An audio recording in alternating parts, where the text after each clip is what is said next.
요한계시록 10장 1절부터 17절까지 함께 교독하도록 하겠습니다. 이 일 후에 내가 네 천사가 땅 네 모퉁이에서 누르보니 땅에 사랑의 바람을 붙잡아 바람으로 하여금 땅에나 바다에나 각종 나무에 불지 못하게 하더라. 베이스를 좀 넣고 팔을 좀 빼고.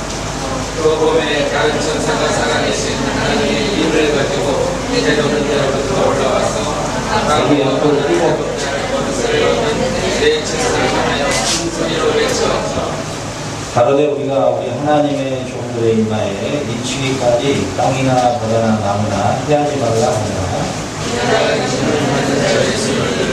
이스라엘 자손이 각지 지파중에서 입맞은 자들이 14만 4천이니 유다 지파 중에 1만 자가 1만 2천이요 루벤 지파 중에 1만 2천이요 갓 지파 중에 1만 2천이요 아스의 자손이 1만 2천이요 남다리 자손이 1만 2천이요 브라세 자손이 1만 2천이요 시므온 지파 중에 1만 2천이요 레위 지파 중에 1만 2천이요 이사갈 지파 중에 1만 2천이요 스불론 지파 중에 1만 2천이요 요셉 지파 중에 1만 2천이요 베냐민 지파 중에 1만 2천이라 이 후에 내가 보니 각 나라와 족속과 백성과 방 안에서 아무라도 능히 셀 수 없는 큰 무리가 휘옷을 입고 손에 종려가지를 들고 보좌 앞과 어린 양 앞에 서서 큰 소리로 외치되 무엇하시니 보좌에 앉으신 우리 하나님과 본인에게 이르노니 모든 천사가 보좌와 장로들과 네 생물의 주위에 섰다가 보좌 앞에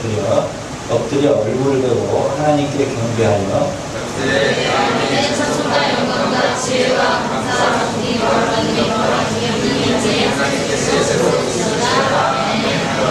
장로 중에 하나가 응답하여 내게 이르되 이 흰옷 입은 자들이 누구며 또 어디서 왔느냐 내가 가면을 주여 완전히 하리이라 그가 나를 하는데 있는 하나님에서 나오는 자들에게 너희에게 그곳을 수성히 하였느니라 그러므로 그들이 하나님의 보좌 앞에 있고 또 그의 성전에서 감람 하나님을 섬기매 보좌에 앉으시니가 그들 위에 장막을 치시리니 그들의 가시는 주니지가 아니하여 무마르지 아니하고 나아가도 그들의 상하지 아니하니 이는 보좌 가운데 계신 어린 양이 저희의 목자가 되사 생명수 샘으로 인도하시고 하나님께서 저희 눈에서 모든 눈물을 씻겨 주실 것입니다. 아멘. 우리는 이제 계시록 6장을 통해서 예수님께서 마태복음 24장에서 말씀하셨던 내용이 그대로 성취되고 있는 것을 볼 수가 있습니다. 어찌됐든 간에 계시록 6장에서는 이제 그리스도의 재림의 날에 임박해서 이제 이 세상에 환란의 시기가 오는데 그 환란의 시기는 아담 이후로 사실은 시작됐었죠. 그러나 이제 예수님의 재림의 날이 가까이 올수록 이제 구체적으로 나타나는 가운데서 많은 환란의 시기를 우리가 거쳐야 된다는 사실이죠. 그런데 이 환란의 시대를 거치는 데 있어서 7장에 하나님이 우리에게 이것을 계시해 주셔요. 무엇을 계시해 주냐면 오늘 보는 이 7장의 대주제가 뭐냐면 하나님께 입맞은 자, 하나님께 인을 친 자, 하나님이 인을 친 자는 어떤 환난과 어떤 핍박과 어떤 환경에서도 하나님이 하나님의 자기 백성을 지키신다라는 메시지예요. 오늘 7장이에요. 그러니까 우리는 요한계시록에 대해서 굳이 불안해하고 초조해하고 공포를 느낄 필요가 없단 말이죠. 왜냐하면 이 출애굽의 시대 때도 보면은 하나님이 하나님의 자기 백성을 애굽의 10가지의 재앙, 제가 한번 이야기 드렸죠. 이 계시록의 용어는 다 출애굽의 용어를 거의 사용하고 있다고. 출애굽기에 나타나는 용어들이라고. 그러니까 그 10가지의 재앙 가운데서 하나님이 자기 백성을 고센 땅에서 지키시죠.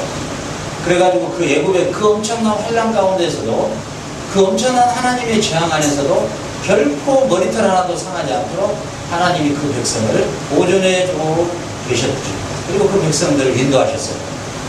마찬가지로 오늘 이 요한계시록에서 하나님이 하나님의 자기 백성을 그 어떤 환란 가운데서도 어떠한 어떠한 핍박 가운데서도 하나님이 자기 백성을 지키신다라는 메시지예요. 이 7장이. 그러니까 노아의 홍수 시대 때도 노아와 그의 가족은 심판을 받을 그들에게는 그 쏟아지는 비와 솟아나는 샘물이 그들에게는 심판의 도구였지만 노아의 가족에게는 은혜의 빗방울이었다는 사실입니다. 지금 이 시대를 살아가는 우리 하나님의 백성들이 앞으로 우리에게 하나님의 심판을 받을 그들에게는 두려움으로 다가오고 있지만 우리에게는 그게 은혜의 시간들로 다가오고 있다는 사실이에요. 그래서 계시록을 보게 되면 계시록 안에서 그리스도를 만나게 되고 그 하나님의 그 크신 은혜를 우리가 만나게 되는 것이지 이 요한계시록은 결코 우리에게 무슨 공포감을 조성하는 그러한 하나님의 말씀이 아니라는 사실이에요. 오늘 이 7장에서 그것을 너무도 정확하게 뚜렷하게 주님은 우리에게 계시해 주고 있다는 사실입니다. 그러나 중요한 것은 이 입맞은 자를 보호려 하신다고 하는 사실, 이게 이제 오늘 우리가 풀어야 될 숙제입니다. 이게 이제 우리가 정확하게 이 의미를 알아야만이,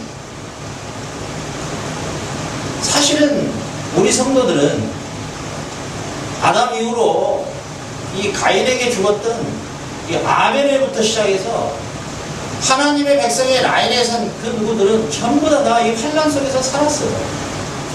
우리가 성경에 보면은 하나님의 라인에 선 사람들과 그리고 사단의 가인의 라인에 선 사람들의 삶은, 가인의 라인에 선 사람들이 계속해서 하나님의 라인에 선 사람들을 죽이려고 몸부림을 쳤어요.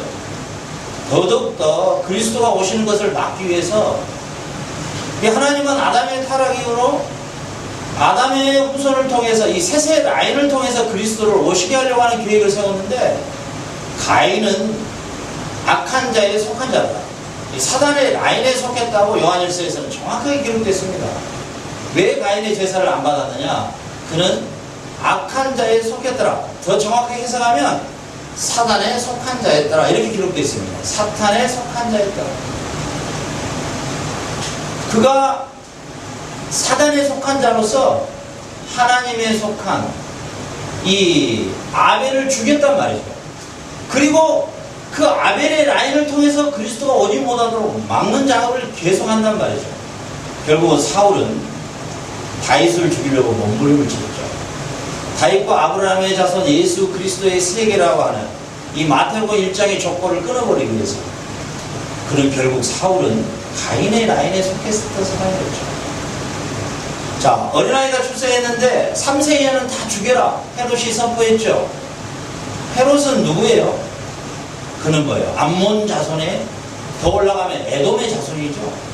에돔의 자손은 누굽니까? 이스라엘을 끝까지 죽이려고 하는 족속들이었죠. 그러니까 결국은 뭡니까? 그리스도가 출생하지 못하도록 이 사단에 속한 라인에 있는 자들은 예수님 오시기 전에 환란이 온 게 아니라 이미 시작됐어요. 그래서 제가 요한계시록은 진행형의 개념이지 미래 완료형의 개념은 극히 적어요. 문법적으로. 근데 우리는 요한계시록을 바라볼 때 어떤 미래의 특정 기간에 일어날 일, 이렇게 봤단 말이죠. 아니단 말이에요. 이미 이런 환란과 그리스도인으로서의, 또 하나님의 백성으로서의, 또 구약의 언어로는 남은 자들, 불특이들, 심령이 가난한 자들, 온유한 자들, 이런 용어들이 다 하나님 라인에 속한 자들의 또 하나의 별칭이에요. 또 하나의 별칭. 그렇죠. 그런데 오늘 이 7장에서 중요한 것은 그 환란이 아무리 극대화되고 또 주님의 재림이 가까울수록 그야말로 우리가 상상할 수 없는 그 엄청난 그런 환란과 그런 또 하나님의 심판의 그런 우리가 상상할 수 없고 표현할 수 없는 그런 엄청난 사건들이 우리에게 일어나지만 우리 성도들은 결코 거기에 대해서 요동할 필요가 없다라는 메시지를 오늘 7장에서 강력하게 주고 있다는 거죠. 왜냐하면 내가 입맞은 자는 보호할 것이다. 그래서 이 7장 1절에 보면은 이 후에 내가 내 천사가 딱 내 모퉁이에 선 것을 보니 땅의 사방의 바람을 붙잡아 바람으로 하여금 땅이나 바다이나 각종 나무에 불지 못하게 하더라. 또 몸에 다른 천사가 살아계신 하나님의 인을 가지고 해돋는 데로부터 올라와서 땅과 바다를 해롭게 할 권세를 얻은 네 천사를 향하여 큰 소리로 외쳐 가로되, 절대로 내가 지금부터 이 인을 가져왔는데 7장 4절에 내가 입 맞은 자의 수를 들으니 이스라엘 자손의 각 지파 중에서 입 맞은 자들이 14만 4천이더라. 이렇게 기록되어 있단 말이죠. 자, 하나님의 인을 맞은 자라, 하나님의 인침을 받은 자는 이후에, 어떤 후에? 6장 이후에 이 말이에요. 6장의 연속선상에서 그 말이에요. 엄청난 환난과 엄청난 대혼란과 엄청난 하나님의 심판이 노아의 심판과 소돔과 고모라성에서 내렸던 유황불의 심판보다도 더 큰, 소돔과 고모라성 심판보다도 더 큰, 그야말로 우리 지구촌 역사에 다시는 일어나지 않는 그 엄청난 심판의 역사가 시작되는데, 그 심판의 역사 속에 함께 들어있는 우리 성도들, 입맞은 자, 이 입맞은 자는 뭐라고 오늘 말해요? 사방의 바람을 붙잡아 직접 하나님이 딱 지휘한다는 거예요. 가까이 하지 마, 그쪽까지 침투하지 말라는 거예요. 이것은 뭐냐면은 바로 그 출애굽 시대 때 하나님의 10가지 재앙 가운데서 고센 땅에 자기 백성들을 모아놓고 그 고센 땅에는 10가지의 재앙을 내렸지만 단 한 가지도 거기에는 우박덩어리 하나, 메뚜기떼 하나, 장자가 죽어가는 거 하나까지라도 그 고센 땅에는 절대 미치지 않았다는 사실이에요. 그래서 이 요한계시록은 출애굽기의 영혼을 그대로 가지고 와요. 그래서 출애굽기를 잘 이해하지 못하면 요한계시록은 또 절대로 우리가 해석하기가 좀 힘들죠. 결국은 뭐냐면 저와 여러분 이 시간에 내가 하나님의 인을 맞았느냐 안 맞았느냐를 평가해야 된다는 사실. 오늘 이게 우리가 이 시간에 이 메시지를 통해서 우리가 확인해야 될 작업입니다.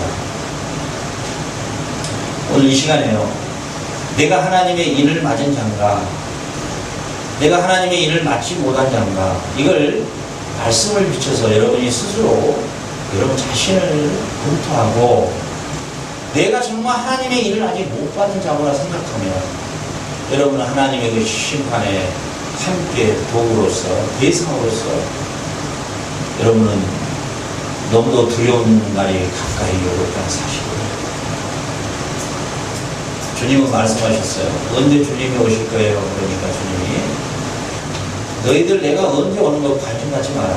그러나 중요한 것은 마태복음 24장에서 쭉 설명을 했어요. 이래야지 있을 것이다. 그러나 노아의 홍수시대처럼 시집가고 장가가고 세속 가치관에 그대로 살고 있을 때 그 임자가 올 것이다 하고 계시록 6장에서 나타난 사건을 그대로 설명해 줬어요. 예수님께서. 중요한 게 뭐냐면 오늘은 더 구체적으로 계시해주고 있다는 사실입니다. 입맞은 자만이 그 환난에서 구원을 얻을 수 있다는 사실입니다.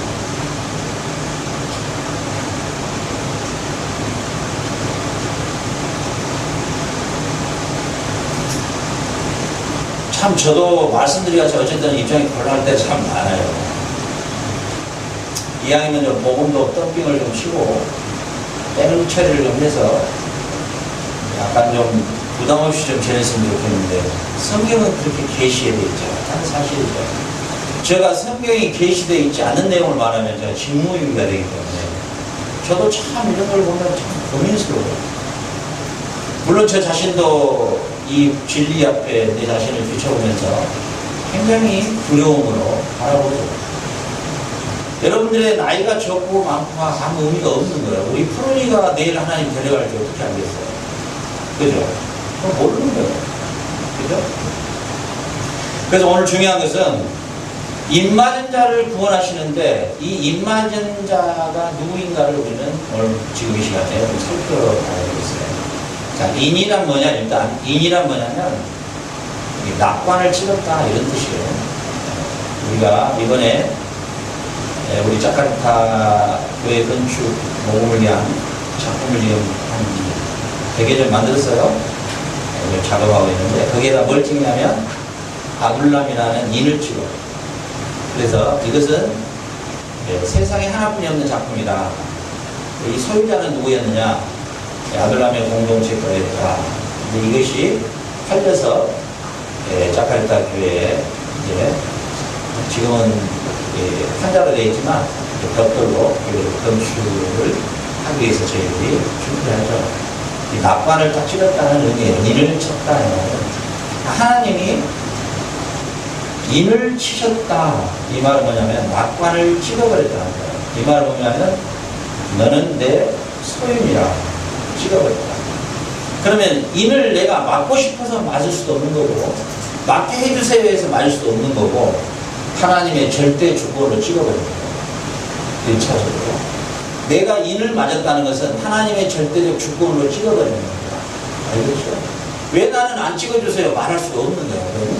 그건 하나님의 절대적 주권인 거예요. 그건 우리가 말할 수 없는 거예요. 그렇죠? 우리 뚱이가 아기를 낳았는데 하나는 뚱뚱이, 하나는 포포, 하나는 심슨이거든요. 근데 지금 포포는 우리 신만학교에 있고 심슨은 가출해버렸고 뚱뚱이가 장남인데 이 옆에 비단이라는 집이가 있어요. 근데 너무도 못생겨져 버렸어. 너무도 지저분한 집으로 얘가 가가지고 그냥 벼룩부터 해가지고 인대부터 엄청나게 많이 붙어있어요. 그래요. 근데 얘가 여기서 태어나기 때문에 내가 그 애를 받아줬거든요. 그러니까 내가 오늘도 나가니까 어디서 쫓아가 나를 따라서 저 밑에까지 천물리고 사랑한 데까지 따라오더라고. 같이 내가 놀아주고 보내고 있는데 매일 집에를 찾아와요. 집에 들어와서 모욕시켜서 다시 좀 하고 싶은데 우리 애들이 다 반대요. 절대 안 된다고. 저희 큰일 난 거예요. 근데 자 내가 우리 심슨은 포포는 실만한 교회고 또 이해는 비달치고 우리 뚱이는 여기로 또 몽실이는 좀 어디로 주고 싶은데 보내버리고 싶어요. 혼자나 오줌 싸고 막 청소해 놓으면 여기 카페에다가 오줌 싸고 해가지고 너무 짜증스러워. 버려버릴 걸 몇 번 생각하는데 우리 SW가 뭐 몽실을 버리면 자기들 가출하겠다고 이렇게 평가를 하기 때문에 또 그럴 수도 없어. 그러나 보낼 때 보내고 살 곳에 살게 하고 데리고 있을 거 데리고 이것은 절대적 주권이에요. 그죠? 하나님이 인칠 자는 치는 거고 버릴 자는 버리는 거고 악한 날에 악한 거 쓸 자는 쓰는 거고 또 바로같이 악한 놈은 악한 날에 또 적당히 쓰는 거고 네? 또 막간 인생 같은 다윗도 또 쓰는 건 하나님이 쓰면 쓰는 거고 사울은 또 본질적으로 다윗보다는 굉장히 별로 약해요. 재질이 버려버리면 버려버려. 그건 우리가 거기에 대해서 말할 게 없는 거예요. 하나님의 절대적 주권이에요. 오늘 일단 인을 쳤다. 이건 하나님의 절대적 주권으로 출발을 우리가 해야 됩니다. 저와 여러분이 하나님께 인 맞은 거에 대해서 절대적 하나님의 주권으로 우리에게 인을 쳐주신 거예요. 알겠죠? 그런데 중요한 것은 내가 인을 맞았는가에 대한 이 결과가 내게 나타나야 된다는 거예요. 그 다음은 나도 모르겠어요. 여러분이 여러분 스스로 생각할 때 나는 인을 안 맞은 것 같아요. 여러분들 지질자고 울면서 하나님께 붙잡고 그러더니 그걸 알아서 하시고 나는 그냥 성경에 계시는 대로만 오늘 저와 여러분이 근데 뭐 제가 봤을 때는 우리 여기 있는 어떤 분들은 다 하나님의 인을 맞으신 분들이다. 저는 그에 대해서 의심을 했습니다. 에베소서 4장 30절에 보면 하나님의 성령을 근심하게 하지 말라. 그 안에서 너희가 구속의 날까지 인치심을 바라느니라. 사도 바울은 에베소서에서 이렇게 말해요. 하나님의 성령을 근심하게 하지 말라. 그 안에서 너희가 구속의 날까지 인치심을 받았다. 자, 여기서 이 해답이 나왔죠. 그 인치심은 뭐냐? 보장이 아니라 성령의 보장입니다. 1차적으로는 성령님이 저와 여러분 안에 있는 자가 인침받습니다. 1차적인 성경적 근거가. 자, 그런데 중요한 것은 이 성령께서 우리 안에 내주에 계심이 성령의 인침인데, 성령님이 우리 안에 오실 때 그냥 맨손 들고 오셨을까요? 자, 나 너한테 들어간다 이렇게 오셨을까요? 성경에 보면 그렇게 돼 있잖아요.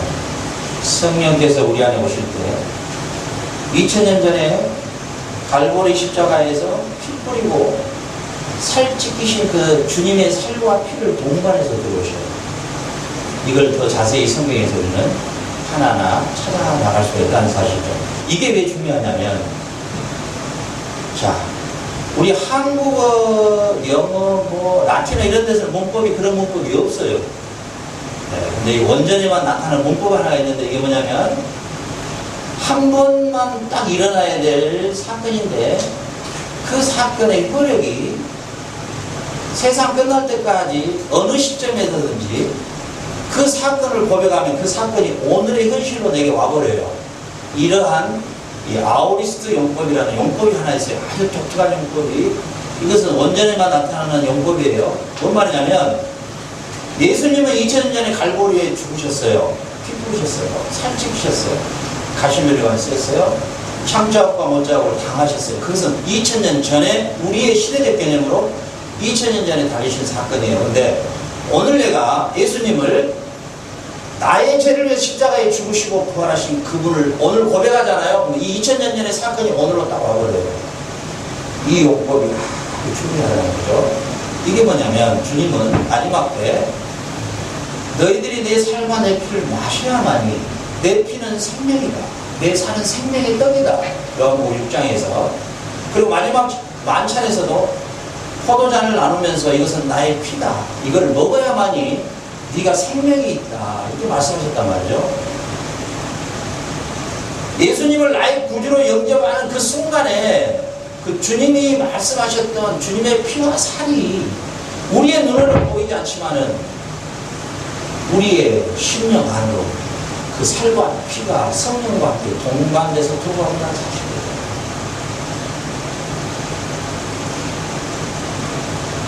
자, 이 부분에 대해서는 여러분들 이해가 되든 안 되든 그냥 넘어가세요.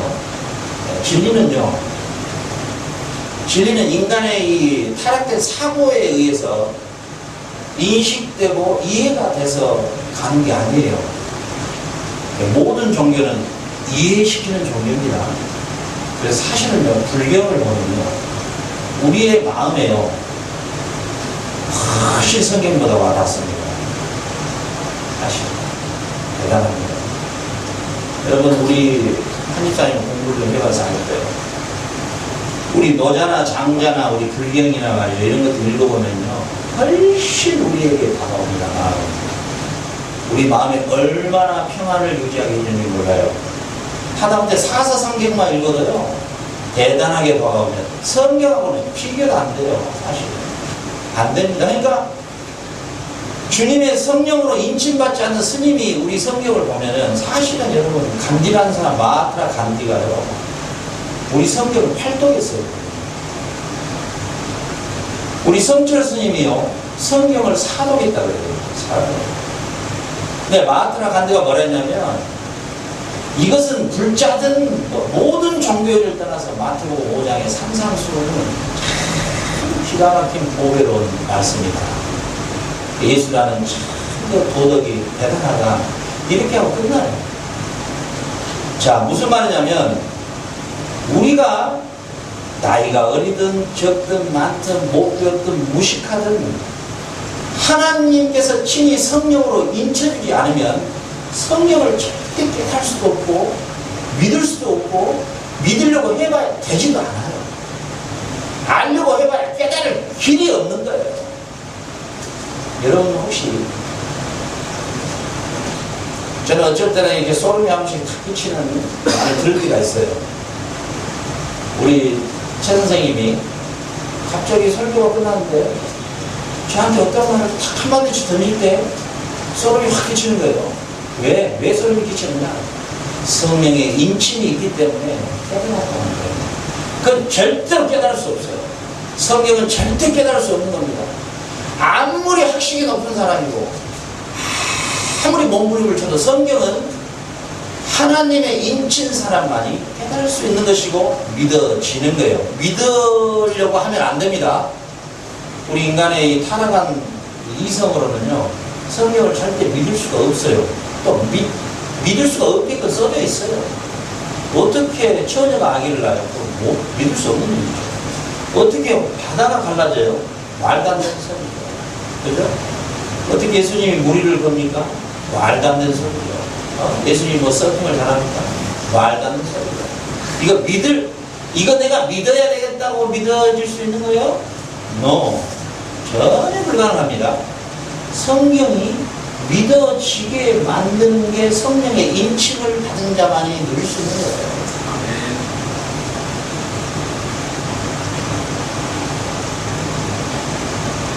일단은 뭐 설교 시간에 잠이 오든 뭐 아무것도 남은 거 없었든 어쨌든 일단은 여러분들의 심령 안에서 예수님의 십자가와 죽으심과 부활하심이 믿어지면 믿으려고 하면 안 돼요. 알겠어요? 믿어지는 것은 하나님이 하시는 일이에요. 그래서 나중에 보면 성령이 하시는 일은 전부 수동태예요. 능동태가 하나도 없어요. 전부 피동태예요. 피동태는 뭐예요?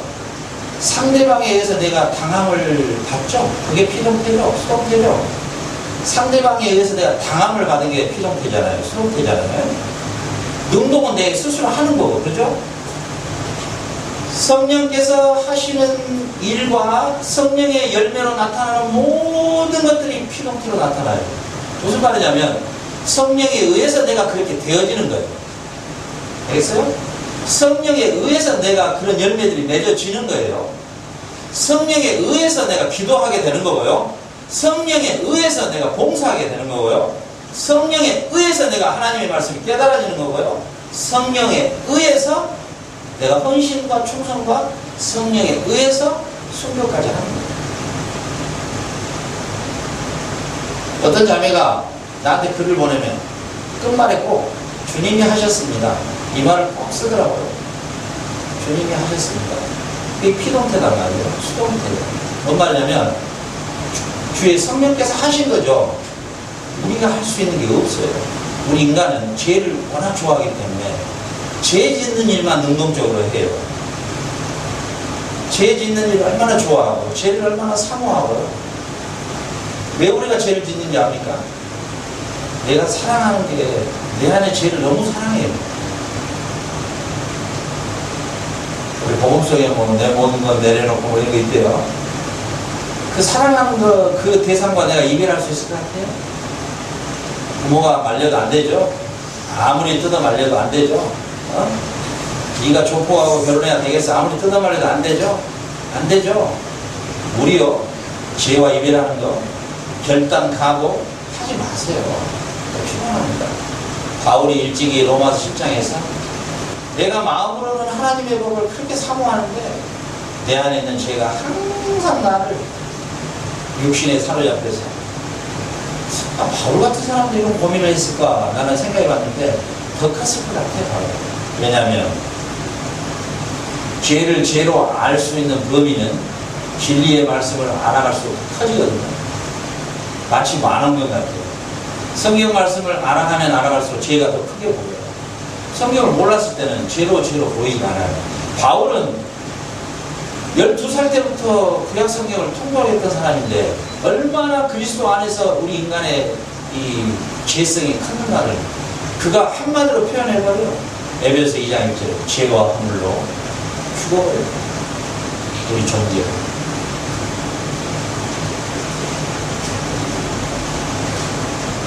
그 바울이 성경을 통해서 세상 사람들의 인류를 바라보고 지구촌을 바라볼 때 죄와 허물로 이미 죽어버린 완료형이에요. 이미 죽어버린 상태예요.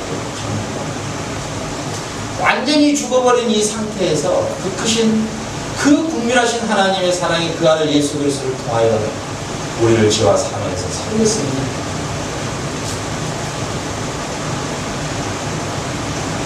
그러니까 여러분 오늘 왜 성령의 인침이 왜 이렇게 이런 말 참 많이 하잖아요. 내가 약해서 육신이 약해서 마음은 온유로 돼 이런 이야기 많이 하잖아요.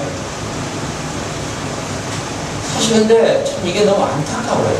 왜 안타깝냐면 교회에서 죄를 이기는 방법을 배워본 적이 있어야지. 목사 자신도 죄에 사로잡혀 살고 있는데 뭘 알아야 뭐. 성경은 우리가 죄를 이기고 갈 수 있도록 원리를 분명히 제시해 주었거든요. 제가 이걸 설명하기가 너무 장황하니까 한마디로 이야기할게요. 내 안에 내가 죄를 너무 사랑한다니까요. 사랑하면요, 스페인어 속담에 사랑하면 장님이 된다 이런 말이 있어요. 사랑하면 장님이 된다. 아무것도 안 보인다는 거예요. 내가 가장 사랑하는 게 돈이 된다 할지, 쾌락이 된다 할지, 섹스가 된다 할지, 명의가 된다 할지, 그게 내가 사랑의 대상에 내가 잡혀 있으면 다른 게 보이지 않아요. 성경이 어디가 보여요? 하나님이 어디가 보여요? 말씀이 어디가 보여요? 기도가 어디가 보여요? 아무것도 안 보이는 거예요. 그러면 어떻게 되는 거예요? 그게 바로 죄와 어둠 속에 있습니다. 나의 영혼이 잠들어 있는 상태인 거예요. 그게 죽어버렸습니다. 바울이 그걸 말하고 있는 거예요. 죄와 물로 죽어버렸다. 왜? 죄를 사랑하는 것 때문에 우리는 이미 죽어버린 상태가 된다는 것입니다. 그렇죠?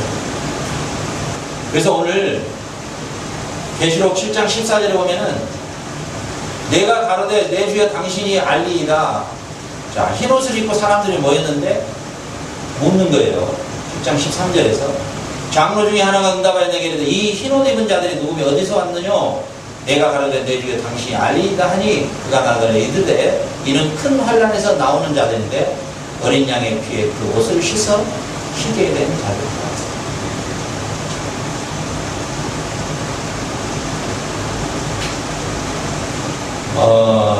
하나님의 나라에 입성해 있는 사람들은 반드시 흰옷을 입어야 되는데 그 흰옷은 어린 양 예수의 피에 씻음을 받아야 됩니다.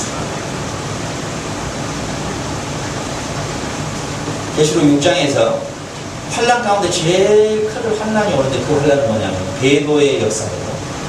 그러니까 종교 다운주의가 온단 말이에요. 모든 종교는 구원이 있다라고 하는 이게 이루어져 간다는 거예요. 이게 환란 중에 제일 큰 환란이에요. 이게. 그리고 우리 계시록 6장에 보면 평안한 기간이 있는데 그 평안한 기간이 뭐냐면 최고의 문화생활이에요. 가장 과학도 최고의 극치, 첨단 과학. 모든 문화생활도 최첨단의 문화. 이 최첨단의 문화가 성경에서는 가장 큰 환란이라고 기록되어 있다는 사실이에요. 그리고 그 최첨단의 문화 속에서 다양한 종교들이 나타나는데 그 다양한 종교들에게 구체적 공통 분모가 뭐냐면 어느 종교든지 구원이 있다라고 나타나는 사실입니다. 여러분, 이거 말하자면 제가 혈압이 오르니까 안 하기로 했어요. 괜히 열받더라고요. 내가 힘드니까.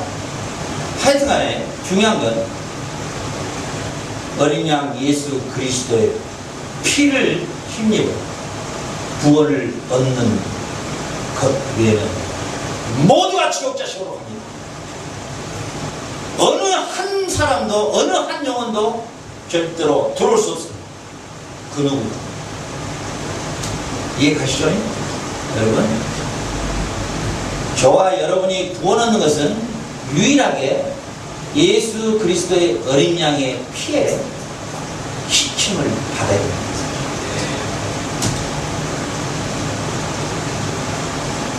천하에 구원받을 만한 다른 일을 너에게 준 적이 없나니 천하에 다른 일은 없습니다. 오직 예수 그리스도의 피로 씻김받은 흰옷을 입은 자들만이 하나님의 백성으로 설 수 있다는 사실입니다.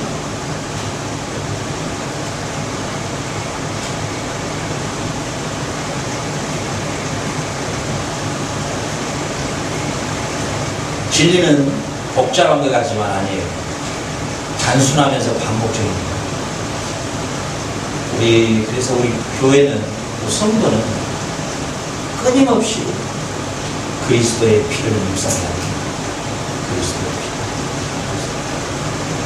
그리스도의 피만이 우리를 희게 하시는, 그리스도의 오직 피만이 우리를 구원하시는 하나님의 인이치신 그래서 우리가 예수 그리스도를 구주로 영접하면 우리 안에 성령님이 오시는데, 그 성령님이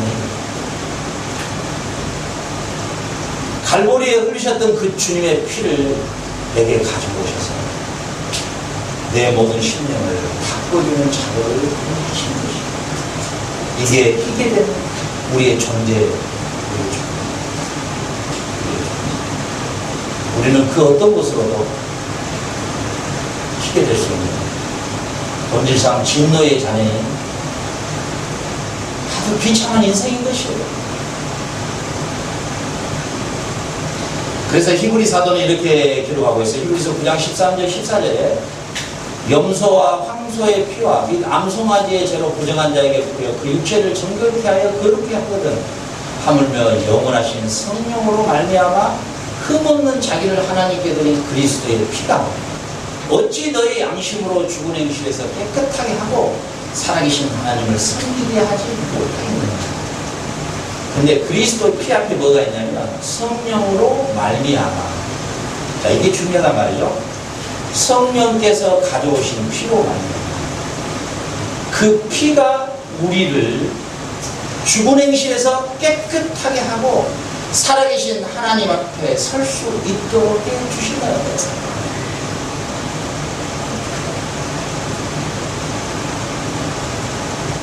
이게 헬라적 사고와 철학을 가지고 있는 자들에게는 미련한 것이고 유대인들에게는 참으로 어리석은 것이거든요. 하나님을 믿는 우리에게는 구원의 능력이 있는 것입니다. 바울은 그 당시 수사학자였어요. 수사학자, 웅변가였어요. 그리고 그는 철학가였어요. 그는 철학과 수사학을 다 공부했던 사람이기 때문에 그리스도의 피가 우리를 깨끗게 한다는 이 구원의 도리가 헬라 철학을 공부한 사람들에게는 너무도 미련한 것이요, 어리석은 것이요, 유대인들에게는 정말 바보스러운 이야기인데 구원을 주시는 하나님의 능력이 이 그리스도의 피로 말미암아 희게 하시는 이 역사라는 거예요. 이게 복음의 놀라운 비밀이라는 것이에요. 저와 여러분, 성령의 인침을 받고 여러분 안에 성령님이 거하셨으면 여러분은 이 성령께서 가져오신 그리스도의 피로 여러분의 더러운 행실과 하나님을 섬길 수 있도록 여러분을 씻어주시는 역사를 내가 스스로 한다고요? 그 성령께서 피동태로, 수동태로 나를 깨끗하게 해 버리십니다.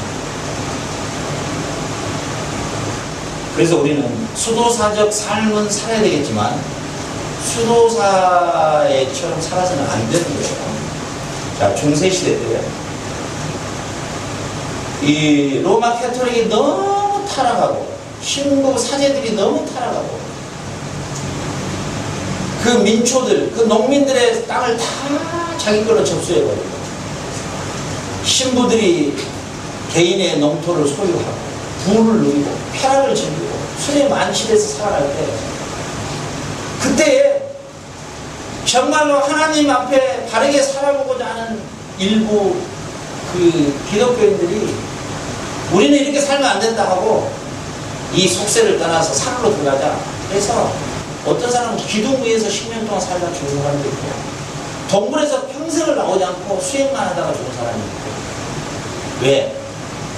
이렇게 세속의 죄에 물들어버린 그리스도인의 삶을 보면서 너무 통탄하고 너무 고통스러웠어요.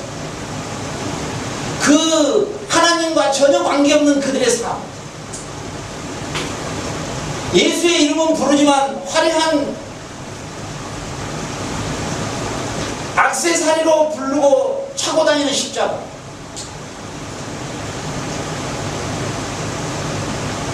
화려한 미사는 있지만 그 가운데 생명은 사라져버린 그 당시 그 타락한 사제들,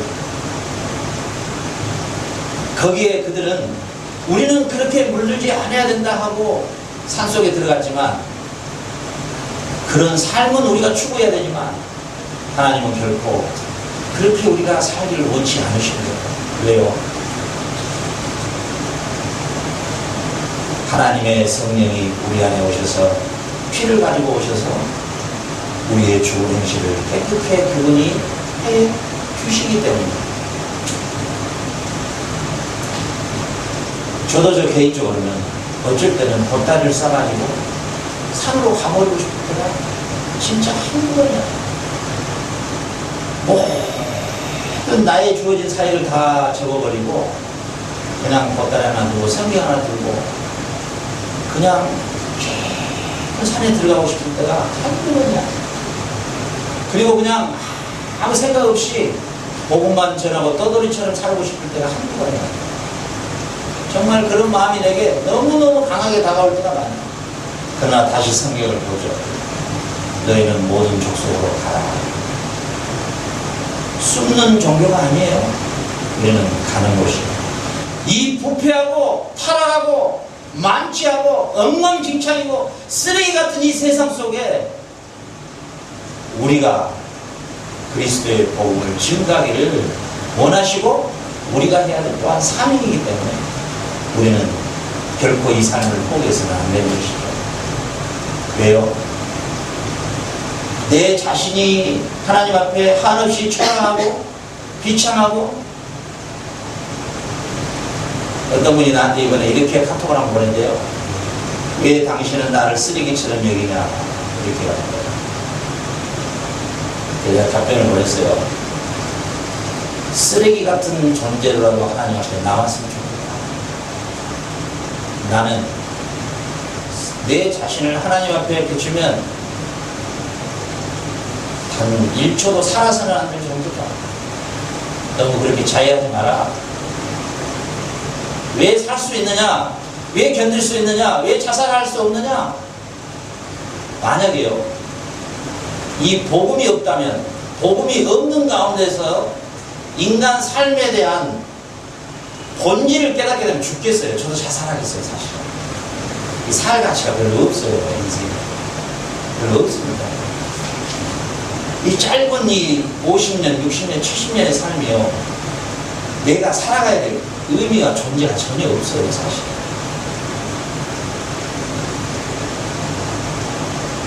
이 주님이 없는 이 삶이 내게 그게 나에게 무슨 의미와 존재의 가치가 있겠느냐 말이에요. 나의 오늘의 화려함이, 나의 오늘의 배부름이, 나의 오늘의 이 사치스러움이, 그게 나하고 나의 삶에, 나하고의 미래에, 나의 삶에 무슨 변화가 나에게, 나의 오늘의 잠시의 기쁨이, 그게 이 삶의 존재의 가치가 뭐가 있냐 말이죠. 모르겠습니다. 이 세상의 삶의 기쁨보다는 사실 슬픔과 고뇌와 좌절과 낭만과 실망이 더 잘 잡고 있는 거예요. 내가 그 100분의 1 되는 그 소주 한 잔의 기쁨과 10억을 손에 쥐는 그 기쁨을 만끽하기 위해서 90%의 고뇌를 참고 살아야 된다고? 죽어버리겠어요. 그 잘나갔던 진시황제도 죽었는데 내가 살 가치가 뭐가 있겠어요? 그러나 우리는 주님을 만나면 살 가치가 분명히 있다는 것이죠. 왜요? 내가 비록 쓰레기 같은 존재일지라도 그분이 십자가에서 흘린 피로 나의 죽은 행실을 씻어주시고 깨끗한 신부로 나를 만져주시고 인쳐주시고 세상에 그 누구도 나를 인정하지 아니하고 바라보지 아니하고 세상 말로 참 너 인생 더럽다는 그런 인생이라 할지라도 주님이 나를 바라보는 입장은 그런 입장이 아니다는 거예요. 주님의 눈으로 나를 바라봐야 된다는 것이죠. 여러분도 마찬가지예요. 주님의 눈으로 맨발로 돼지와 함께 누워서 자는 그 어린 영혼을 바라보지 않으면 인간의 가치를 깨달을 수가 없는 것이죠. 인간의 가치를. 주님의 눈으로 인간을 바라보지 않으면 절대로 가치를 느낄 수가 없는 거예요. 그리고 그를 향하여 사랑할 수 없고 헌신할 수도 없고 그를 섬길 수도 없는 거예요. 불가능한 거예요. 주님의 눈으로 바라보지 않으면서 섬기고 사랑이라는 구호를 떠드는 것은 죄악입니다. 성경은 믿음으로 하지 않는 건 죄악이라고. 부호자체들, 자선잔치를요, 죄악입니다, 사실. 믿음으로 하지 않는 건 다 죄악이에요. 자기의 보상심리에서 움직이는 거예요. 자기 스스로의 자아도취에 들어가는 거예요. 자기 스스로의 선행에 만피가는 거예요. 그건 큰 죄악이죠. 인간은 선행이고 자선이고 없습니다. 미안한 이야기지만 그 누구에도 그런 마음이 없어요. 우리 인간은 완전히 죄와 허물로 죽어버린 존재이기 때문에 미안한 이야기지만 성령의 인침을 받아서 하나님의 영으로 거듭나서 그리스도의 눈으로 한 영혼을 바라보면서 냉수 한 컵을 대접하지 않는 것은 다 거짓이에요. 그 위선입니다. 그 자기 스스로를 속이고 있는 거예요. 그러니까 선교 현장에 사진 찍어서 막 난리죠. 네? 그냥 큰 죄악들이에요. 죄악. 참 큰 죄악이에요. 네, 죄악. 자, 중요한 오늘 7장의 말씀에 성령의 내주가 없으면 그리스도인도 아니고 구원도 없습니다.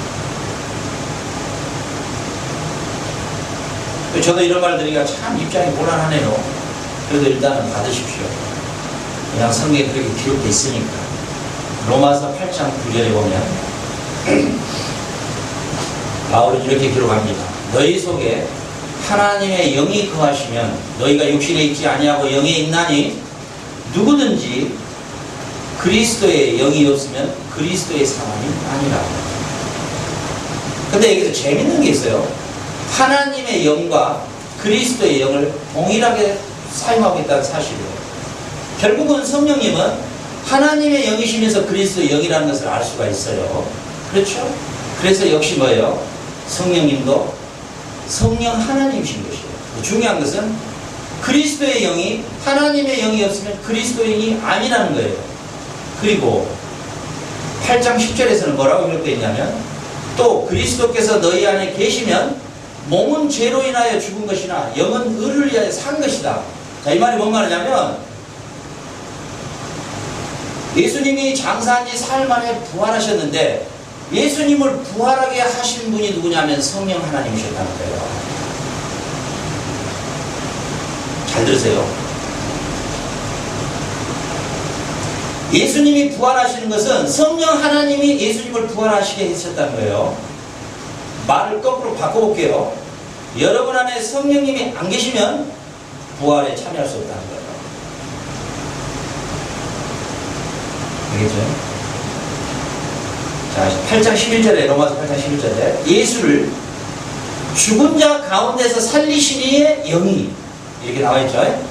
죽은 자 가운데서 살리신 이의 영이 너희 안에 거하시면 그리스도 예수를 죽은 자 가운데서 살리신 이가 너희 안에 거하시는 그의 영으로 말미암아 너의 죽을 몸도 다시 살리시리라. 보세요.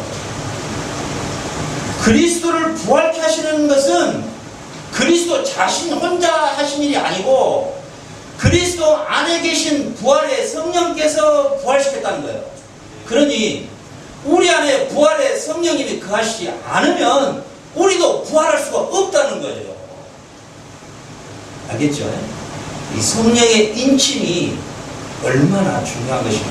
오늘 저와 여러분이 지금 우리 가운데 계신 여러분 가운데 성령님이 여러분 안에 계시면 여러분은 그리스도인이고 부활에 참여하고 구원받은 백성이지만 그리스도의 영이 안 계시면 죄송하지만은 안 오시다.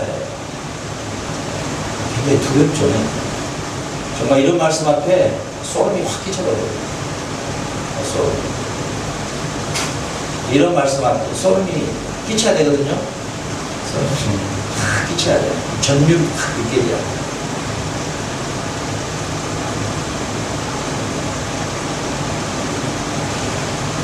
그러면요, 내가 내 안에 성령께서 계시는 존재인지 내가 존재가 아닌지 이 시간에 진단을 해보는 거예요. 좀 더 진지해집니까? 너무 겁먹지 마시고요. 자, 진단해 봅시다. 로마서 8장 4절을 보면요, 육신을 쫓지 아니하고 그 영을 쫓아 행하는 우리에게, 그 영을 누구예요? 그리스도의 영, 하나님의 영을 쫓아 행하는 우리에게 율법의 요구를 이루어지게 하려 하심이니라. 자, 보세요. 중요합니다. 우리는 다 이렇게 배워왔어요. 예수님이 십자가에서 모든 율법을 다 해주셨으므로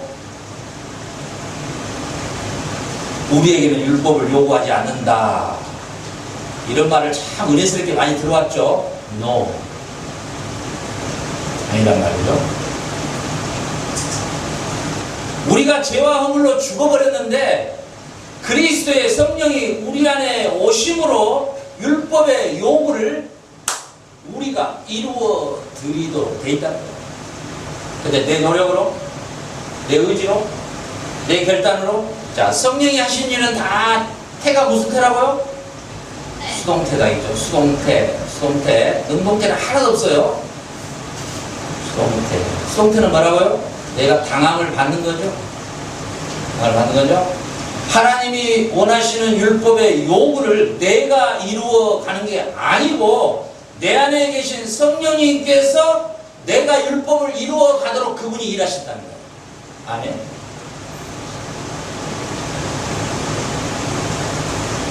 그러니까 이제 말을 바꿔 말하자면 성령께서 내 안에 안 계시면 하나님이 요구하는 율법을 단 하나도 이루어 드릴 수 있어요, 없어요? 불가능. 안 됩니다.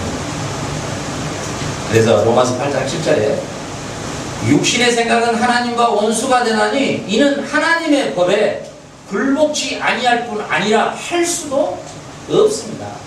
안 된다는 거예요.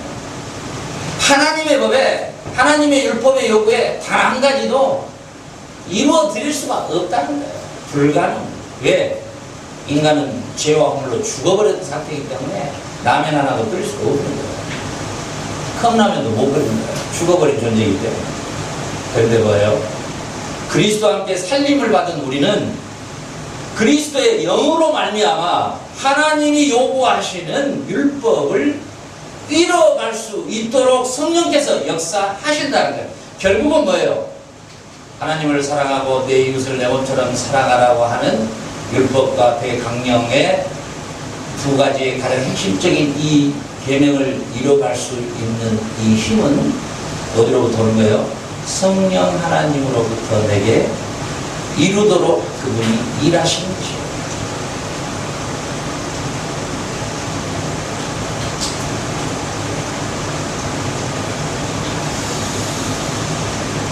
자, 이제 중요한 걸 찾아갑니다. 자,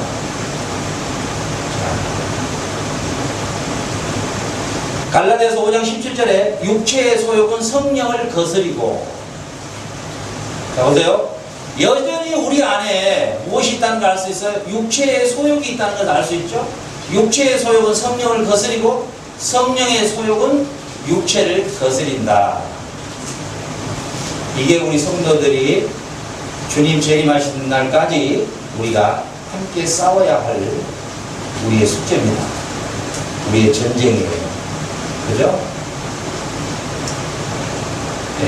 저와 여러분이 우리가 신앙생활을 하면서 내 안에 이 싸움이 없다거나 포기해버렸다거나 군인 같으면 완전히 적군에게 사로잡혀서 완전 무장 해제를 당해버렸거나 그랬으면 우리 안에 이런 영적인 치열한 싸움을 전혀 감지할 수가 없다는 사실입니다. 감각이 사라져버린 것이죠.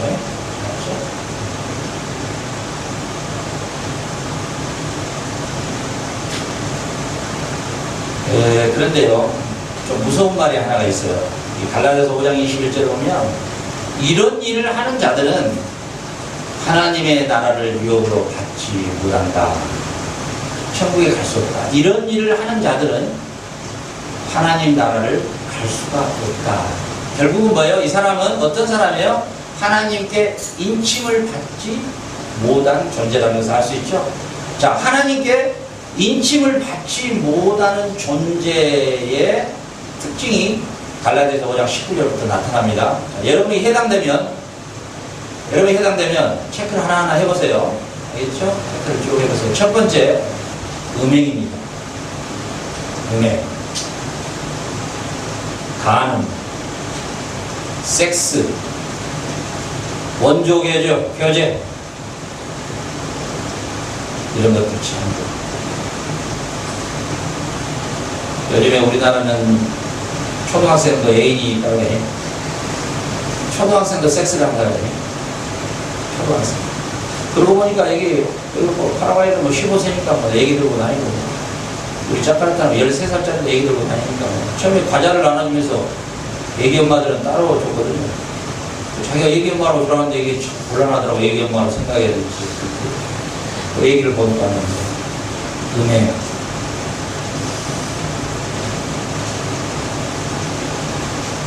노아의 홍수시대 때 창세기 6장에 보면 사람의 죄악이 가득하고 강포가 가득하며 이렇게 표현들이 되어 있죠. 그리고 하나님의 아들들이 사람의 딸들의 아름다움에 다 빠져간다고 그렇게 되어 있죠. 노아의 홍수 창세기 6장에 있죠. 보면 거기에서 보면 강포와 폐기함이 표현이 어떻게 되어 있냐면 주전자를 가지고 컵에 1000cc 컵에다 따랐는데 이게 더 이상 담아질 길이 없고 계속 넘치는 거예요. 그래서 제일 중요한 단어가 뭐냐면요, 하나님의 아들들이, 하나님의 자녀들이, 그리스도인들이, 크리스찬들이, 성도들이, 권사가, 장로가, 목사가, 선교사가 음행을 저지른다. 간음 죄를 저지른다. 간음.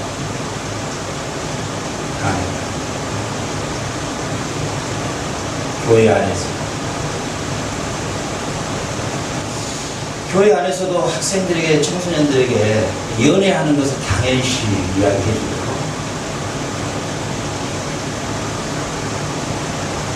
뭐 남자친구, 여자친구 있다는 것을 뭐 당연시 말해주고, 거기에 대한 반응을 해준단 말이죠. 교회가. 교회는요, 상황적 윤리로 접근을 하는 기관이 아니에요. 교회는 원론적인 것을 선포하는 것이에요. 원리적인 것을 선포하는 것이지, 상황 윤리적인 것에 함께 포용하고 품어내는 기관이 아닌 것이에요. 하나님의 진리의 말씀은 원론적인 것이지 타협이나 협의사항이 아닙니다. 우리 공동체 안에도 애인이 생기는 순간에 이 공동체를 떠나게 되어 있죠.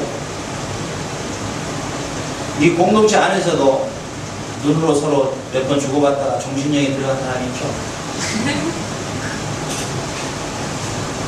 나중에 이 공동체를 떠나서 어떻게 살든 나는 그건 모르겠어요. 내가 따라가서 살 수는 없는 거니까. 그러나 하나님이 나에게 여러분을 맡겨준 이상은, 내가 이 공동체를 존속한 이상은 원론적인 것에 나갈 수밖에 없다. 나를 시대에 뒤떨어진 목사로 어떻게 나를 생각해도 관계없어요. 나는 원론적으로 간다. 왜? 창세기 6장 1절에 보면 하나님의 아들들이 사람의 딸들의 아름다움에 그들 다 아내로 삼아갈 거다. 그게 하나님이 심판하는 주 원인이었다는 사실. 성도의 생명이 뭘까요? 거룩입니다. 교회의 생명이 뭘까요? 예배당입니까? 아닙니다. 거룩입니다. 거룩은 뭡니까? 하나님의 말씀에 통치를 받는 거예요. 거룩이 뭡니까? 통치를 받음이 뭡니까? 이 세상과 거꾸로 살아가는 거예요. 이 세상과 거꾸로 살아간다는 게 뭘까요? 세상 사람들이 가지고 있는 가치관과 정반대로 걸어가는 거예요. 그 길이 어떤 길이에요? 성령님께서 우리를 도우신다는 사실이에요. 기도가 왜 필요할까요? 성도들이 성령님의 도우심을 받기 위해서 기도하는 거예요. 무슨 제목으로 기도할까요? 오늘도 거룩한 삶으로 살아가도록 기도하는 거예요. 왜 그토록 밤을 새며 철회해야 될까요? 육체의 소욕에서 멀어지기 위해서. 왜 그토록 눈물을 흘리며 기도해야 될까요? 누구도 모르게 내가 가장 사랑하고 있는 대상을 버려야 되는 거예요. 그게 뭘까요? 여러분 안에 무엇이 있어요? 여러분 주님보다 더 사랑하고 있는 거 여러분 자신은 알고 있어요.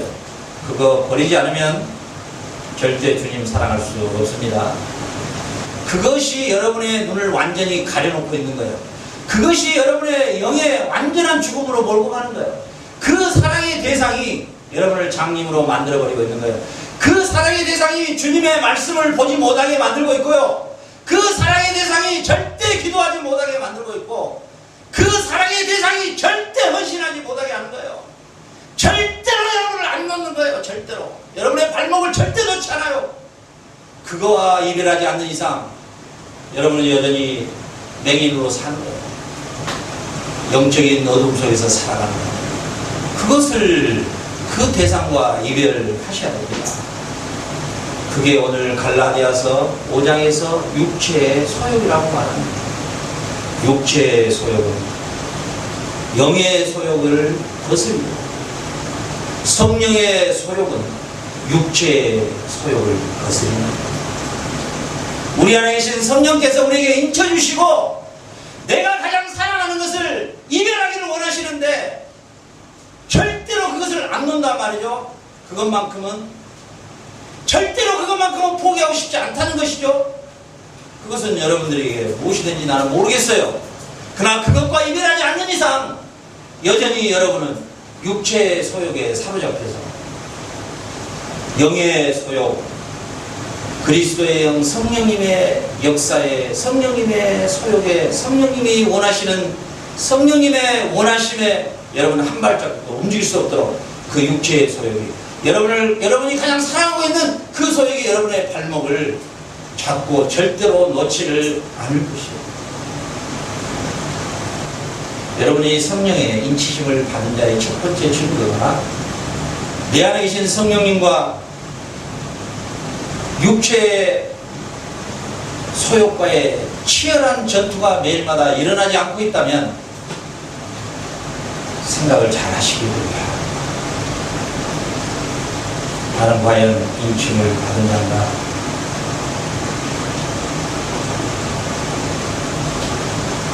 우리가 육체가 원하는 것은 원수 맺는 것, 분쟁, 시기, 분냄, 당짓는 것, 불리함, 이단, 투기와 술 취함, 방탕함. 이것은 굳이 성경에 쓰여지지 않아도 우리는 원래 죄가 전공이기 때문에, 전공 과목으로 살아왔기 때문에 너무 잘 알아요. 이것이 뭔지 여러분 스스로가 분별을 너무 잘해요. 알겠죠? 이것이 죄라는 것을 분명히 인식해요. 왜? 우리는 그렇게 죄 안에서 살아왔기 때문에. 굳이 그것은 배우지 않아도 잘 압니다. 성령의 인침을 받게 되면 죄가 죄라는 것을 보이기 시작하는 것이죠. 성령의 충만함이 뭘까요? 성령의 충만함은 죄를 죄로 볼 수 있는 눈이 열린 사람이 성령의 충만함입니다.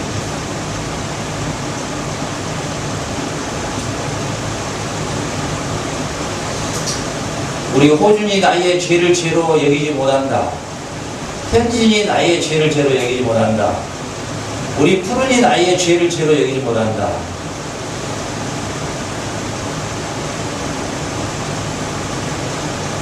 나이와 관계없어요. 영의 세계는 나이가 많고 적으면 전혀 관계없는 거예요. 우리 푸른이가 성령님이 푸른이 안에 계시면 푸른이는 죄를 죄로 많이 보여야 된다는 사실. 죄가 죄로 인식돼야 되고,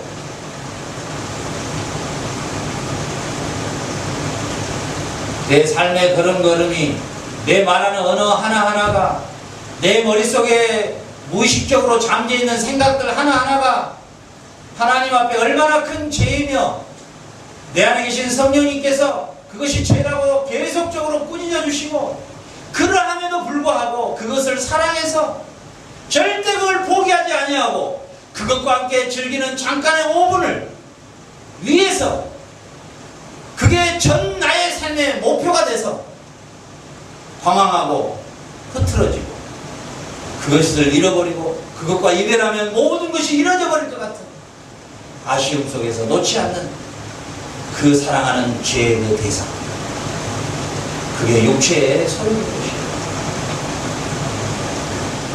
다시 쉽게 말하자면 내 안에 육체의 소욕과 성령 하나님의 소욕이 공존해 있지 않다면 나는 그리스도인이 아니라는 사실이에요. 내가 죄에 대해서 가슴을 찢어보지 못하고, 죄에 대해서 울어보지도 못하고, 죄에 대해서 내 자신에 대해서 쓰레기가 아니라 이 지구상에서 빨리 사라져야 될 존재로 내 자신을 생각하지 못한다면,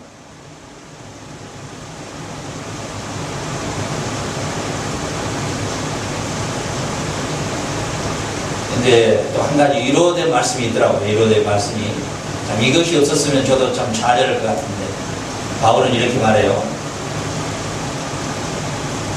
성령의 인침받은 자가 있지만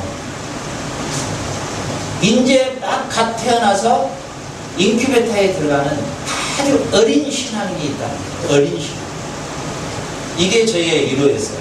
사실 제가 성경을 여기까지 연구하다가 포기 상태로 가려고 했어요. 사실 안 되구나. 아니다. 다행스럽게 내가 이제 성령으로 잉태는 됐는데 인큐베터에 들어가서 아직 사리를 분별하지 못하는 아주 영적인 갓난아이구나.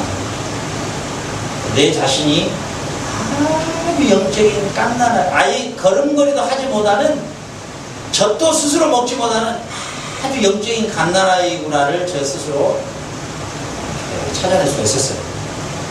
저와 여러분들 가운데에서도 아직 나는 이런 게 없는데, 나는 이런 고민도 해본 적 없는데, 나는 이런 싸움도 해본 적이 없는데 하더라도 낭망하지 말고, 나의 영적인 상태가 이제 10달에 태어나야 되는데 8달에 태어나서 인큐베터 들어가서 2달 동안 있는, 내가 성령의 인침을 받았는데 인큐베터 안에 들어가 있는 어린아이구나, 이렇게 생각하면 되는 거예요.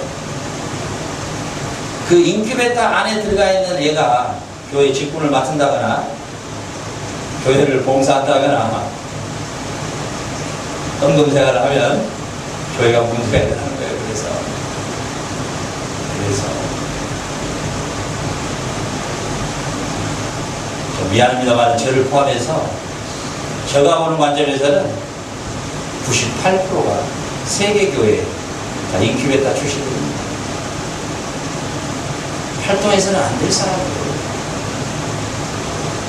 인큐베터에 누워있는 애가 젖이나 먹고 누워있어야지, 하나님의 말씀으로 잘 양육되고 있어야지. 그거 움직여버리면 그거 지가 그냥 인큐베터 반 벗어 제키고 나오면 지 죽는 일이에요. 그죠? 우리의 영적인 상태가 저 자신을 봐도 완전 인큐베터 안에 들어있는 존재예요. 그래서 제가 내가 목사가 안 됐어야 되는데 이 생각을 할 때가 너무 많아요. 이런 말씀을 접할 때마다. 그리고 우리들의 선진들의 그 성령의 인침을 받은 우리 선진들의 삶을 보면 이게 도대체 이게 뭐 어느 정도 잽이 돼야지, 뭐 어느 정도. 너무너무 절망스러운 거예요. 너무너무 절망스러운 거예요. 어떻게 이런 정도의 생각에 우리 선진들은 정말 그 삶을 그렇게 살았는데. 그러나 희망이 있어요. 여러분, 희망 버리지 말고요. 좌절하지 말고 여러분 기도하세요. 기도하세요. 성령님의 역사가 우리 안에 임하면, 자, 너희가 성령을 받고 그 다음에 뭐가 임하면? 권능이 임하면, 딘나미스죠. 다이나마이트죠. 딘나미스. 이 다이나마이트가 임하면, 성령의 일하심이 우리 안에 있으면 너희가 온 땅까지 복음의 증인자가 될 것이다. 우리의 소망이에요. 우리의 소망.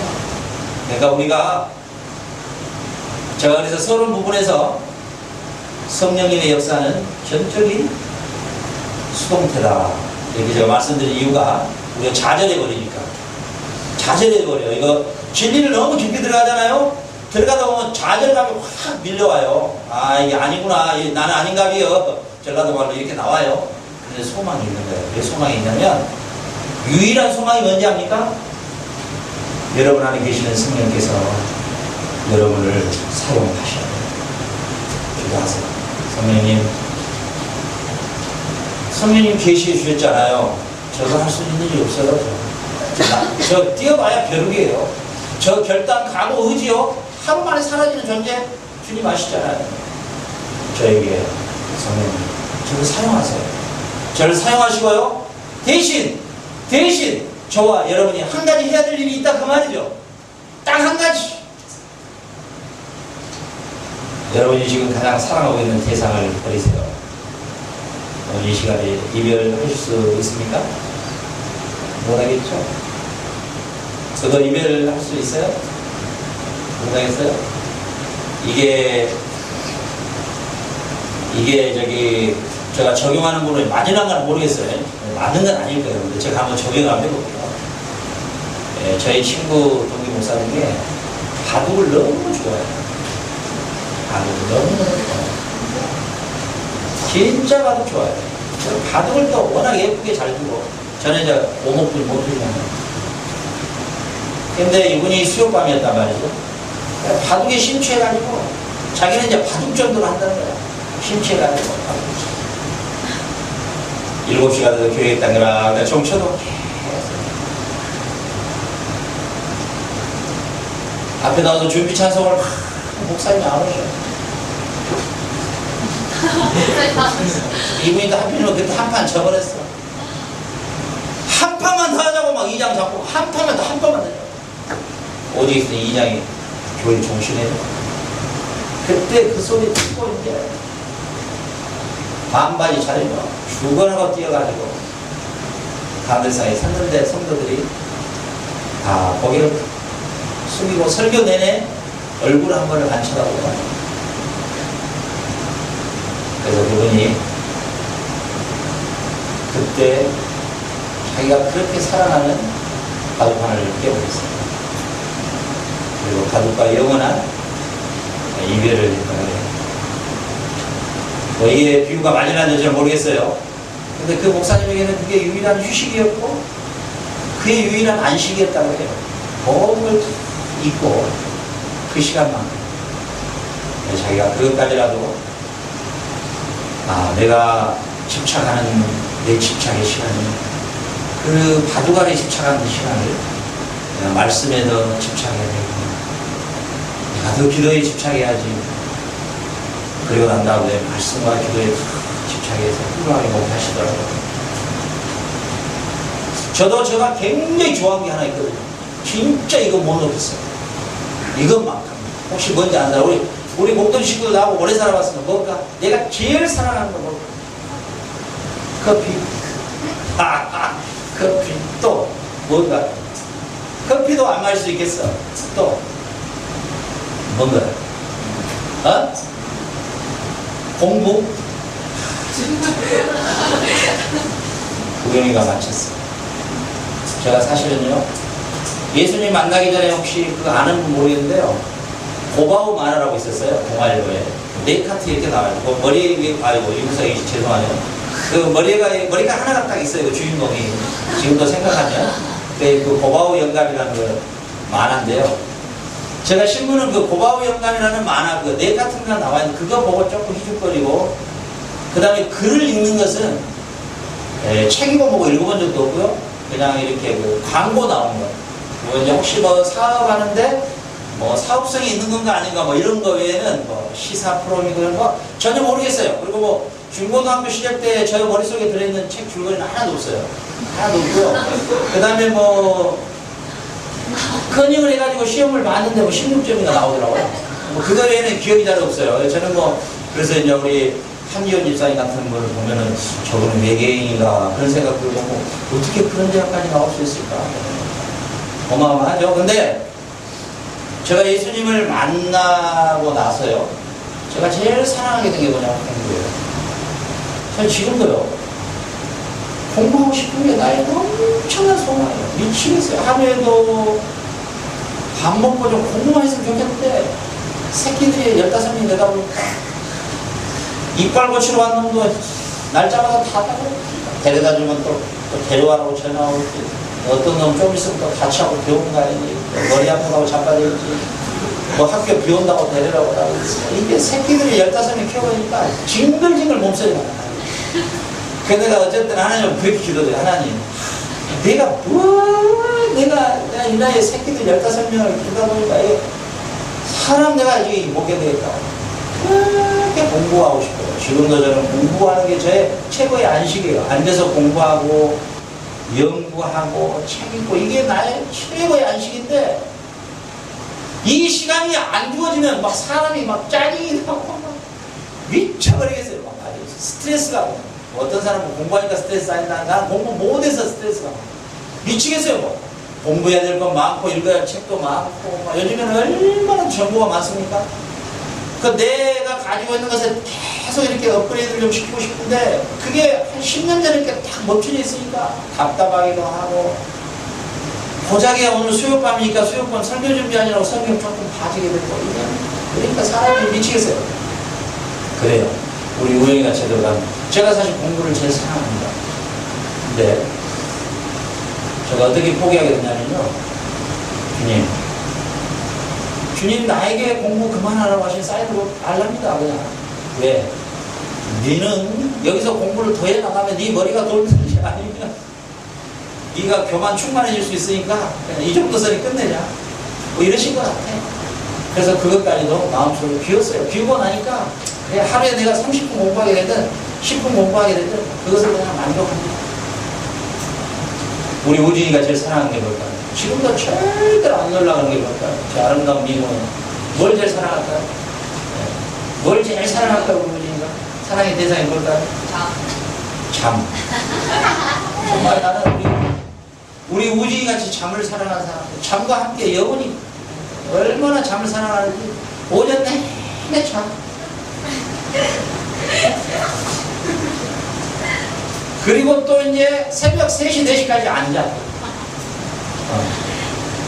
그때까지 지가 열심히 공부하니까 낮에 자는 거야 괜찮겠지. 어찌됐든 간에 여러분들 여기 있는 여러분들 다 개인마다 가장 사랑하는 게 있어요. 그죠? 그 사랑을 포기하세요. 이별해버리세요. 이별하고 여러분 이렇게 정리를 하세요. 이렇게 어떻게 정리하냐면 그 이별과 동시에 체험해 보세요. 그 이별과 동시에 성령님 나 도와주세요. 나 같은 존재에 짧은 인생인데 나도 좀 사랑해주세요. 내가 뭐 어떻게 내 의지 뭐 결단 각오 알잖아요. 못한 거 알죠? 인정하는 거야. 인정. 그러면서 뭐예요? 내가 가장 사랑하는 대상을 놓쳤으니까 놔버렸으니까 이제 주님만 사랑하게 해주시고 그리고 나도 좀 사랑해 주세요. 그럴 때 놀라운 편을 체험하게 됩니다. 믿거나 말거나.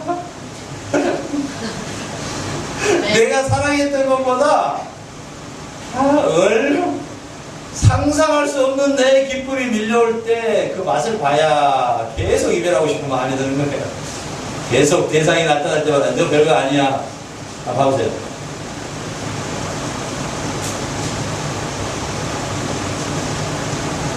제가 대학교 때 사랑했던 여자가 하나 있었어요. 없으면 죽을 것 같더라고. 오늘 우리 사모님이 없으니까 내가 말해도 괜찮겠네. 없으면 죽을 것 같더라고. 진짜 뭐 얼마나 밤이고 낮이고 뭐 그렇게 생각뿐이 없어. 만약에 그 여자하고 결혼해서 우리 애서가 안 태어났지. 애서 다행이지. 미치겠더라고. 이 여자가 없으면 죽을 것 같더라고. 진짜 이 삶의 의미가 하나도 없을 것 같더라고. 근데 군대 갔다 오고 나오니까 어디에 빠져있냐면 이게 잘못하고 동영 사람도 마블라고 그랬는데 어디에 빠졌냐면 정명석이 그 낙성대라는 거에 본폭교회가 있거든요. 거기 빠지는 거야. 나는 신앙생 안 할 때 그 자매는 피아노 반주를 했거든요. 대학교 1년 선배였는데 그래서 군대 제대하고 제가 찾아왔어요. 재밌는 것은요. 저하고 우리 지금 현재 에스더 엄마가 어떤 관계인지 알아요? 제가 우리 애인 만나러 같이 따라갔어요. 누나로. 재밌죠? 그런 관계예요. 그럼 네 애인 소개해주고 내가 이야기해줄게. 걱정하지 마. 이런 관계였단 말이죠. 같이 갔어요. 찾으러. 갔더니 이 애를 만났어요. 만났는데 내가 야, 나 이제 군대 제대 왔으니 제대 와서 싸웠다고 그러니까 가자. 나는 그때 신화생 알 때니까 가자. 내 고향에 가서 신화생 하면 되잖아. 그리고 아파트 하나 사고 네 하고 싶어 해줄게. 그냥 가자. 그랬더니 안 된대. 왜 안 되냐 그러니까 자기들은 자기들끼리 결혼해야 되는데 자기 교회들끼리 결혼해야 되는데 그러니까 안 된대 나는. 그래서 내가 어이가 없어가지고 야 그런 데가 있더니 나 신앙은 모를 때니까 그때는 뭔 말이냐 그게 도대체 그랬더니 아니 어려운 말을 해 막 이제 우리는 신앙인으로서 뭔데 지금 말할 것 같으면 그래서 우리는 같은 교회 안에 속해 있는 청년하고 결혼을 해야 된다는 거야. 보니까 내가 얘가 좀 이상해졌어. 그 내가 물어봤어. 너 남자친구 생겼니? 그랬더니 안 생겼대. 없대. 그럼 없으면 됐네. 가자. 그랬더니 그게 아니고 여기 교회에 해야 된대. 근데 아직도 결혼 안 했더라고. 내가 알려고 한 게 아니고 아직 결혼 안 했어. 그래서 거기서 이제 거기서는 나왔더라고. 다행히 빠져나왔더라고. 빠져나왔는데 근데 남사모님 이야기하면 안 됩니다. 근데 아직 결혼 안 했더라고. 근데 사람 착각할 수 있잖아. 아직도 나를 생각해서가 이렇게 이런 질서가 일어날 수 있잖아. 근데 이제 내가 그러고 난 다음에 사업을 조금 하다가 이제 신학교를 가게 됐거든. 근데 그 동네에 나하고 아주 친한 친구가 하나 있어. 근데 그 친구가 나에 대해서 이야기를 해줬다는 거야. 그 정수가 말이지 신학교가 목사가 됐다는 거야. 이러니까 이게 그 뒤로 이제 나는 모르고 있었는데 이렇게 이제 고향 한 번씩 가면 들려오는데 또 결혼 안 하고 노처녀로 살고 있다는 거야. 그거 좀 이상하기도 하고 하여튼간에 그래서 내가 무슨 얘기를 하려고 했는데 머리를 하여튼간에 그랬는데 이제 누가 있었냐면 이제 문혜경이라는 분이 있었어. 그러니까 이제 그 얘하고는 이제 그러면 할 수 있냐 그러면 어쩔 수 없겠구나. 어쩔 수 없다. 그래 빠이빠이 하자. 그냥 왔어. 왔어 그냥. 근데 내가 그때 생각해 참 내가 멋있었던 것 같아. 그때가 97년도인가 안 됐는데 아니 87년도가 됐었는데 그지? 그때 내가 현금으로 수표하고 해가지고 200만 원 줬던 것 같아 그 애한테. 야 너 여기 한국 서울까지 와가지고 고생한데 너 이거를 돈 좀 쓰고라 했더니 안 받아 그러더라고. 절대 안 받더라고. 또 이상하게. 아마 그 생각에 그 애 때는 내가 사탄의 돈을 왜 받아야 되겠지. 그랬는데 내가 다시 우리 바울이 엄마를 사랑하게 될 때 그 애는 머릿속에가 아예 사라져버리더라고. 아예 없어져버리더라고. 하나도. 이것도 비유가 되려고 그러는데 내가 이 사람 이거 아니면 죽을 것 같았는데 해가지고 나니까 더 좋은 에스더가 태어날 수 있는 우리 사모님을 좀 하나님이 주시더라고. 약간 또 거짓말 같기도 하고 그러는데 하여튼간에 여러분의 가장 사랑의 대상을 포기하면 하나님이 더 좋은 거 주셔요. 믿거나 말거나 포기해버려요. 이별하시고 이별하면 성령님께서 사용하시고 성령님께서 사용하셔요. 내가 하는 게 아니라 성령님이 사용해 주시는 거야. 우리 인생의 가장 행복함이 하나님께서 사용하는 존재로 산다는 거 너무 행복하고 멋진 거예요. 하나님께서 나를 사용하고 계십니다. 그 일이 커졌고 큰 거예요. 하나님이 나를 사용하고 계십니다. 얼마나 감사해요. 우리 최성도님도 하나님이 오늘 저녁에 사용하신 겁니다. 아멘. 최성도님이 수요관리에 나와주신 것도 하나님이 사용해 주신 것입니다. 기도하겠습니다. 하나님 아버지 감사합니다. 오늘도 계시된 말씀을 통해서 우리가